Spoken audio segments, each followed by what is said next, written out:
Hi guys, welcome back to the next step of my geode. I have you way zoomed in so you can see what I'm doing. This step will probably be the second to last. Basically what I need to do at this point is look at the geode, figure out if I want to add more stones, put in some lines, and put a flood coat on. So that's what I'm doing right now. I know that I want to add some more different color stones in this area. So that's what I'm going to do first. This is all cured. I'm just going to take these multicolored sea glass that I broke up and just drizzle them in, just to add a little more interest. The bigger pieces I do not want to put in because some of them are like really, really big.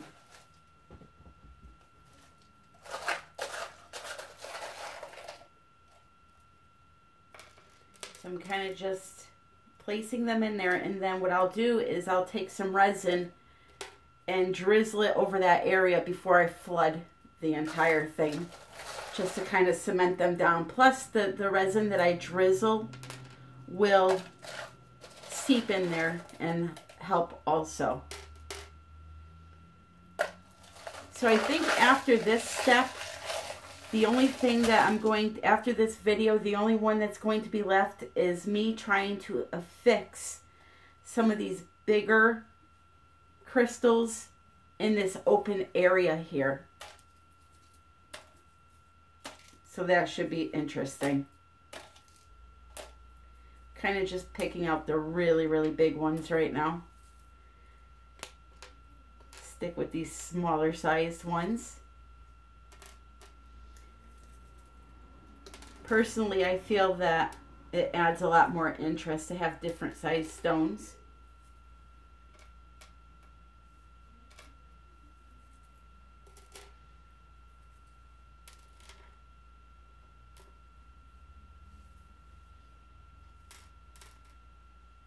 Yeah, that should be good. Another area that I was eyeballing was going to be up through here. But I'm not quite sure if I want to do that yet, so I'm going to skip that for now and get on to using my markers. So for markers, I have a Sharpie paint pen. I have a few of the Craft Smart ones. And then I have a PBO white marker. And then I wanted to let you know, I also have this Pen Touch white. It's a paint marker. I also wanted to let you know I am testing this on another piece to see if it works. It is called a Perline pen, and basically it is a paint, I believe, like a puff paint, and it's very, very pretty. I was thinking that would be nice to make lines in the geode. It's got a really nice sheen to it. You can see that. It's really, really, and it has some height. So I'm testing it on another piece to see if it interferes with the resin. If it, you know, actually stays adhered to the substrate that I'm using. So I'll let you know how that goes once it's cured. I don't want to tell you to go ahead and use it if I'm not sure, so I'm going to try to let that finish doing its thing, and then I'll let you know. So I have that area down. Maybe I will just stick to having the crystals in the center here and just go on with my lines. So I have this darker blue Sharpie pen marker, paint marker. And I'm thinking I'm going to outline right in here with it.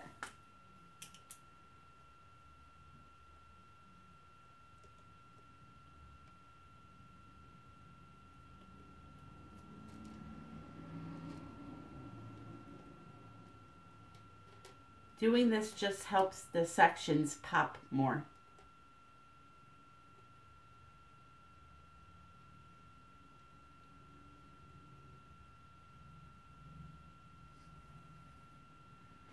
And then I'll come over this side. I find if I do one continuous line, sometimes I mess up, so I'll just go like this and meet it.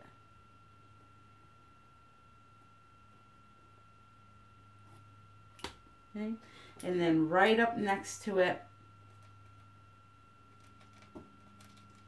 probably should have placed those last. I'm going to do another thin,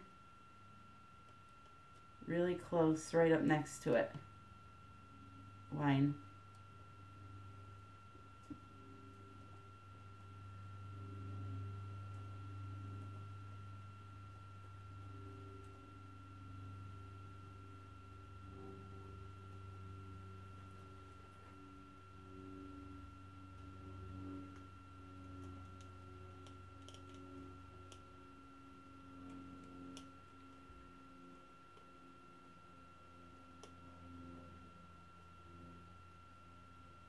Okay, so we have blue there, and then this area I'm going to go with some gold. Do I want gold? Yeah, gold.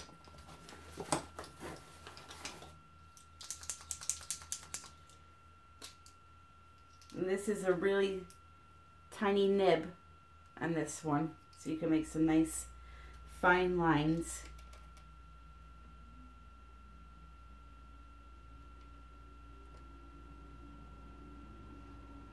It's just really amazing how something little like a line can alter something to look totally different. Here's another reason why I stopped, because once you start getting this way, your hand is blocking your view of where you're drawing. You can't see this gold where it's coming down, so that's why I stop and start over here too, because it just helps with the view.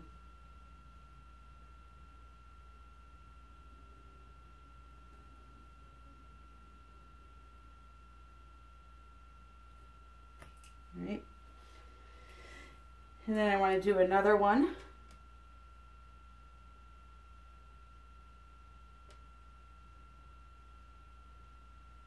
You kind of just follow the lines of the resin.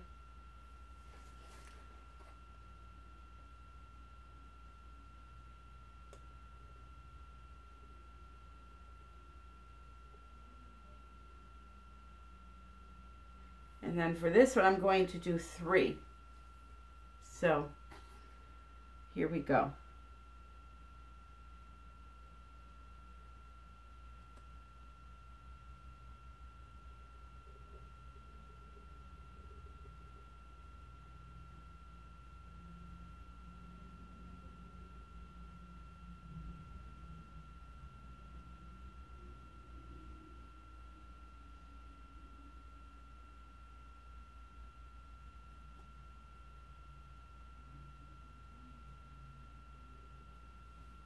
Geez, I was afraid to breathe there. I had to hold my breath. I thought I was gonna, if I breathed, my hand was gonna fly. All right, so then I'm gonna go with some white in this area here.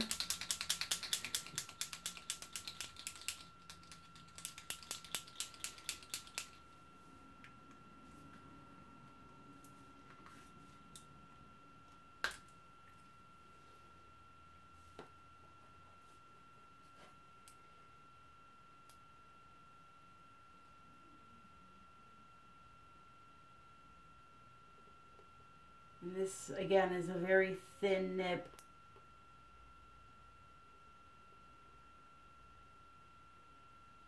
I wanted nice, thin lines.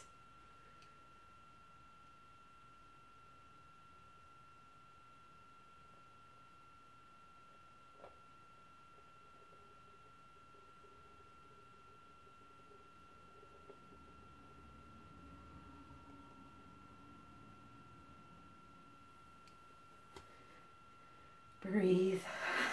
I swear I'm holding my breath while I'm doing that. I don't know why. So I'm just going to do one line there, and then over here with the white, I'm going to also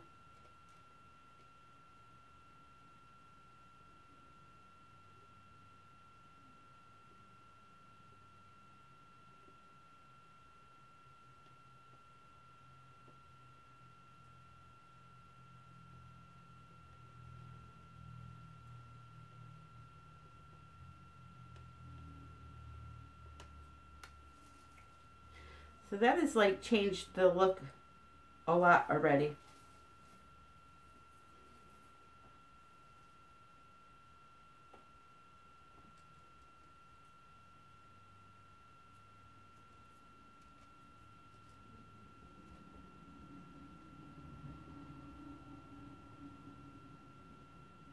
You don't have to do lines. You could just leave it alone. I prefer them. That's just me. But this would have been just as pretty without them too. So. All right, then I'm going to go back to my blue.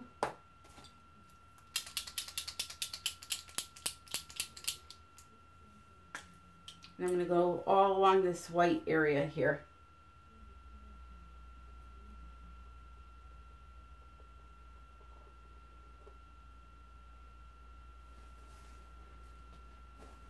So that's this one. Yeah.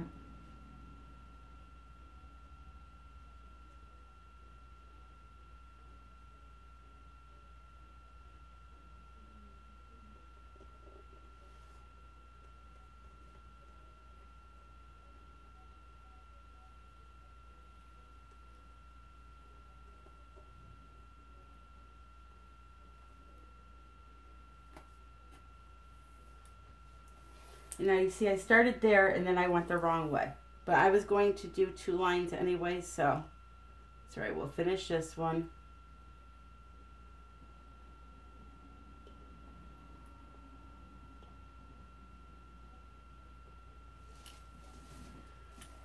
Okay, and then we will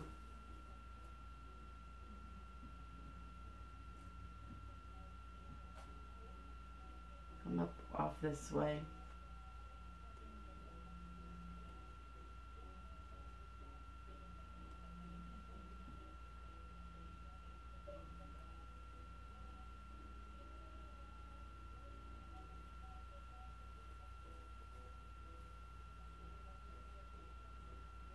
Okay.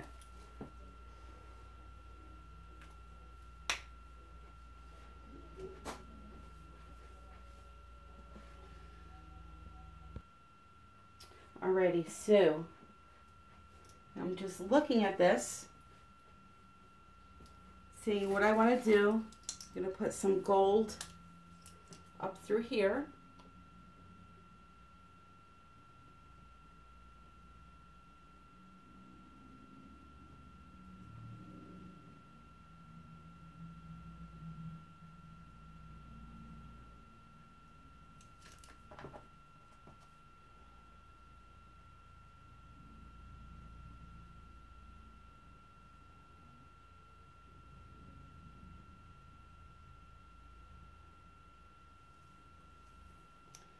The marker stopped working for a second there, so I'm just going over it again. And now it'll be a much thicker line that I wanted, but it's okay.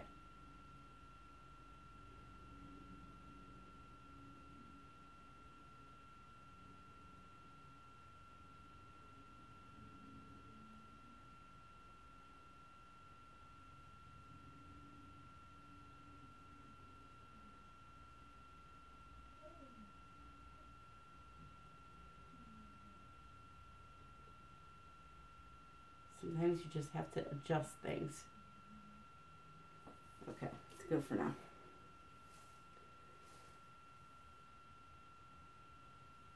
Okay. And I'm thinking, so we have that. Maybe we need one more up through here, and that will be white. And for that, I'm going to use my PBO marker.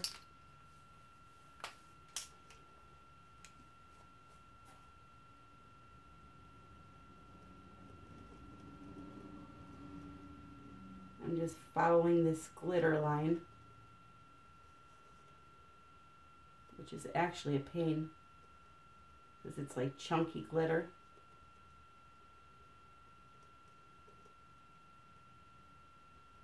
And the marker keeps getting caught on it, so just gotta take your time.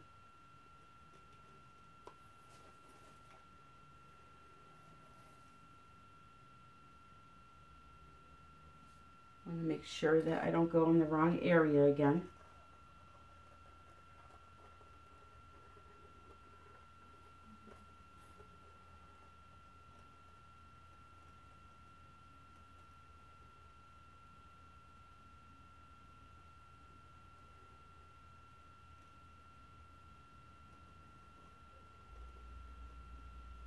Okay. And then one more.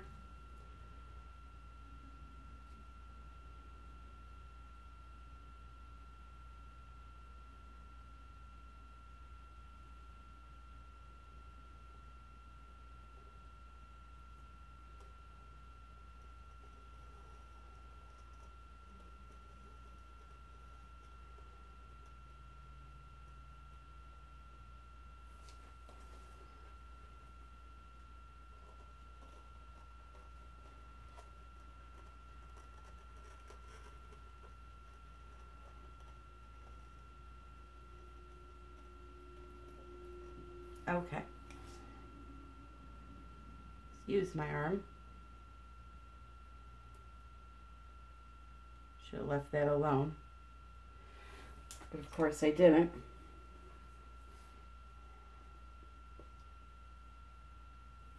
It's okay. All right. So that should be good. This area over here is still bothering me.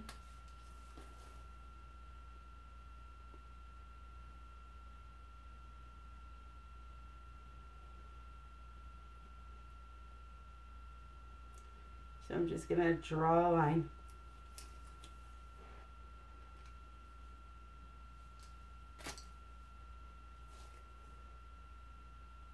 And I'm really trying to decide here if I want to do anything in there. But I think I'm going to leave it alone. I have my section of interest right here. Looks good. So let me mix up some resin and we'll do the flood coat. Okay, so I'm back.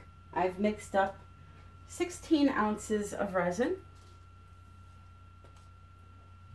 art resin, which really just hurt my pocket, but I didn't have enough Envirotex. I was trying to save that for smaller things. I'm just checking to make sure my piece is level still.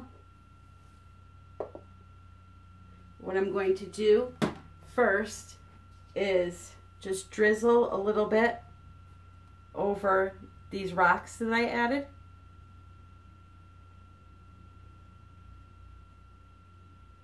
Just a little bit because there's going to be resin that seeps underneath them too.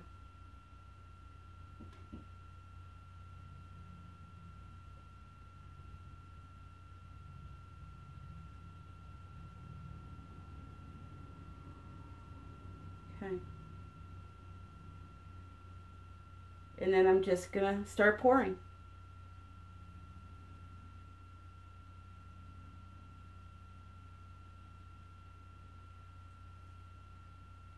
Kind of just following the pattern.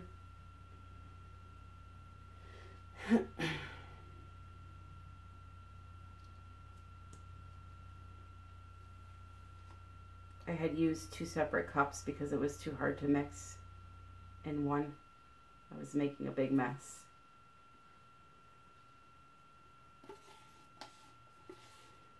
In this case, I will scrape the cup because the original container I mixed it in, I am not using. So I know this resin is 100% mixed up. Normally I tell people not to scrape their resin cup. Small chance you may get some that's not mixed up and ruin your whole piece. So, better to be safe than sorry. But in this case, I can use all of it. So what I'm doing is I'm pouring this, and about maybe a half hour later, I will rip the tape off and let it go over the edges. Edges will be white, I've decided.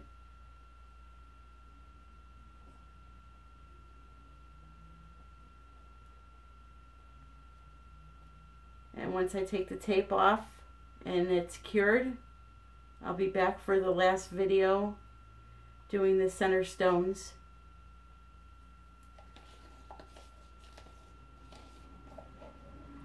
I don't have gloves on right now. I'm not really playing in the resin. I'm just pouring it on.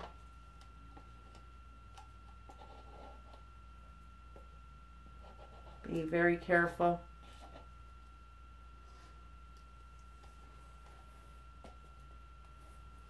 And I'm just going to take my stick and fill in the gaps, and that'll be that.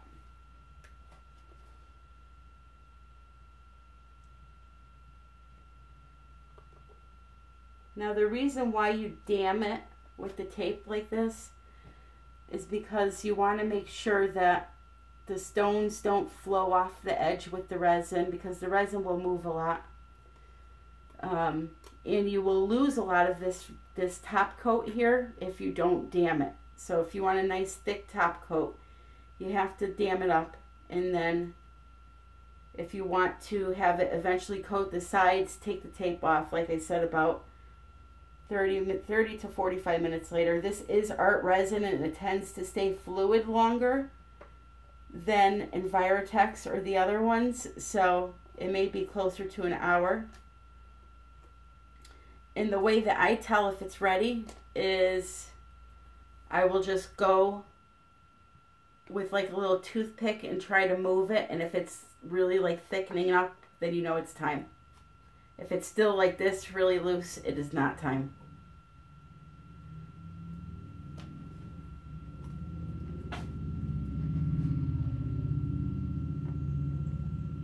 Also, one last thing before I say goodbye. When you do a geode, if you don't want to spend $1 million making it, don't worry about covering these rocks.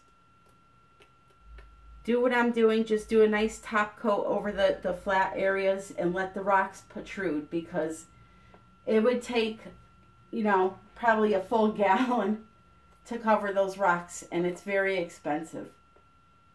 Now, if you're making a table out of one of these, then you may want to cover the stones.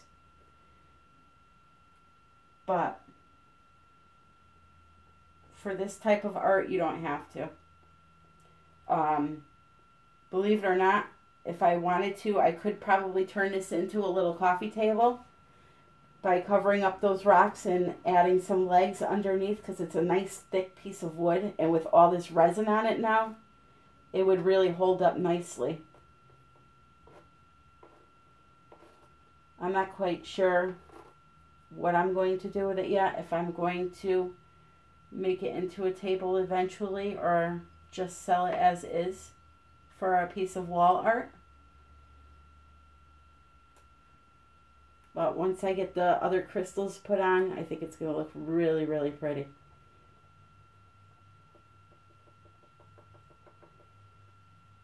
So then I'm just going to torch it. I'm not going to bore you with all that. It's pretty much done for this phase. So I want to thank you guys for watching. I'm sorry about how the other videos uploaded. I was having issues.